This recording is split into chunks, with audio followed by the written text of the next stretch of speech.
ఒక అడవిలో చెట్టు మీద ఒక ఉడత తన బిడ్డతో పాటు ఉంటుండేది. ఒకరోజు అది నీరు త్రాగుదామని నది దగ్గరకు వస్తుంది. అప్పుడు దానికి నదిలో ఒక చిన్న ఉడత గూటితో పాటు కొట్టుకుపోతూ కనిపిస్తుంది. బంగారు రంగులో మెరిసిపోతున్న ఆ ఉడత పిల్లను చూడగానే దానికి తన బిడ్డ గుర్తుకొస్తుంది. అది వెంటనే ఆ ఉడత పిల్లను తీసుకొని తను ఉండే చెట్టు మీదకు వస్తుంది. అందంగా ఉన్న ఉడత పిల్లను చూడగానే ఉడత కొడుకు, నేను నది దగ్గరకు నీరు త్రాగుదామని వెళ్తే నదిలో గూటితో పాటు కొట్టుకుపోతూ కనిపించాడు నాన్న. నాకు జాలి వేసి తీసుకొచ్చాను. ఇక నుండి వీడిని నీ తమ్ముళ్లాగా ప్రేమగా చూసుకోవాలి, సరేనా? సరేనమ్మా, అలాగే చూసుకుంటాను. సరే, మీరిద్దరూ జాగ్రత్తగా ఉండండి. నేను వెళ్ళి మీకోసం తినటానికి ఏదైనా తీసుకొస్తాను అంటూ అడవిలోకి వెళ్తుంది ఉడత. దానికి ఒక చోట చెర్రీ పళ్ళు కనిపించటంతో అది వాటిని తీసుకుని చెట్టు దగ్గరకు వచ్చి, ఈరోజు ఈ 2 పళ్ళు మాత్రమే దొరికాయి. వీటిని మీరిద్దరూ చెరొకటి తినండి. మరి నీకు లేదుగా అమ్మా, నువ్వేం తింటావు? పర్వాలేదు నాన్న, నాకు ఆకలితో పడుకోవటం అలవాటే. ముందు మీరిద్దరూ వీటిని తినండి అంటుంది తల్లి ఉడత. బంగారు ఉడత పండును తినగానే అక్కడ 2 పండ్లు ప్రత్యక్షమవుతాయి. దాంతో ఉడతకు చాలా ఆశ్చర్యంగా అనిపించి, ఏంటి చిన్న, నువ్వు ఒక పండు తినగానే 2 పండ్లు వచ్చాయి?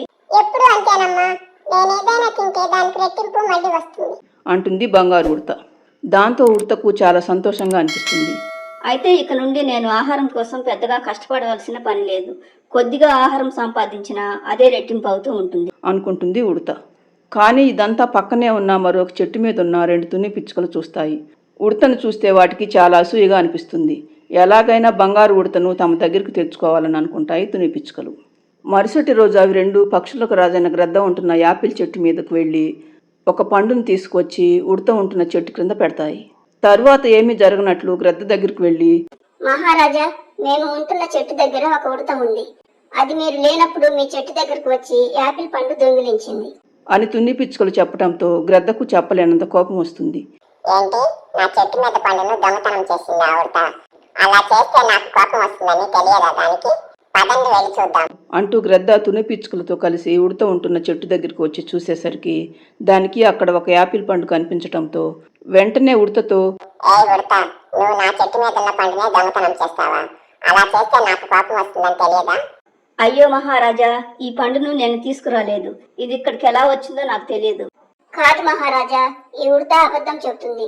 ఈ పండును ఇదే మీ చెట్టు మీద నుండి దొంగతనంగా తీసుకొస్తుంటే మేము చూసాం అంటాయి తుని పక్షులు 2. దాంతో గ్రద్ద, నాకు దొంగతనం అంటే అస్సలు నచ్చదు, అందుకే నీకు తగిన శిక్ష పడవలసి ఉంటుంది అంటూ ఉడతను తీసుకువెళ్లి ఒక పంజరంలో బంధిస్తాడు గ్రద్దరాజు. దాంతో ఉడత బిడ్డతో పాటు బంగారు ఉడత కూడా ఒంటరి వాళ్ళైపోతారు. అయ్యో మహారాజు మన అమ్మని తీసుకెళ్లి పంజరంలో బంధించాడట. ఇప్పుడు ఎలా తమ్ముడు? ఏం కాదులే అన్నయ్య, అమ్మను ఎలాగైనా విడిపిద్దాం అంటుంది బంగారు రంగు ఉడత. ఇదంతా దూరం నుండి చెట్టు మీద నుండి చూస్తున్న తుని పక్షులు 2 లోపల నవ్వుకుంటాయి. మరుసటి రోజు తుని పక్షులు 2 బంగారు ఉడత దగ్గరికి వచ్చి, చూడు చిన్న, మీ అమ్మను మహారాజు పంజరంలో బంధించాడు. మీ అమ్మ ఇంకెప్పుడు మీ దగ్గరకు రాదు. కాబట్టి నువ్వు మా దగ్గరకు రా. మేము నిన్ను చాలా ప్రేమగా పెంచుకుంటాం. మీరు నన్ను పెంచుకుంటే మా అన్నయ్య ఒంటరిగా ఎలా ఉంటాడు? మనం తినగా మిగిలితే వాడికి పెడతాంలే. మా ఇద్దరికి నిజంగా మీరు కష్టపడి ఆహారం తెచ్చిస్తారా? మేము మీ అమ్మలాగా కష్టపడి ఆహారం తేనవసరం లేదు. మేము చాలా తెలివైన వాళ్ళం.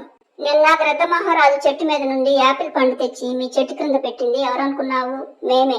కాబట్టి నువ్వు మా దగ్గరకు వచ్చేయి, తర్వాత సంగతి మేము చూసుకుంటాం అని తుని పిచ్చుకలు అనగానే, తర్వాత సంగతి మీరు చూసుకోవటం కాదు, మీ ఇద్దరి సంగతి నేను చూసుకుంటాను. ముందు మీరిద్దరూ ఇక్కడ నుండి పదండి అంటూ చెట్టు చాటు నుండి తల్లి ఉడతతో పాటు గ్రద్ద వస్తుంది. దాంతో తుని పిచ్చుకలు 2 అవాక్కైపోతాయి. అప్పుడు గ్రద్ద, మీ ఇద్దరి సంగతి ఈ బంగారు ఉడత నాకు ముందే చెప్పి నన్ను ఈ చెట్టు వెనకాల ఉండమని చెప్పింది. ఇంతకు ముందు మీరు మాట్లాడిందంతా నేను విన్నాను. ఈ బంగారు ఉడత కోసం ఎంత కుట్ర చేస్తారా?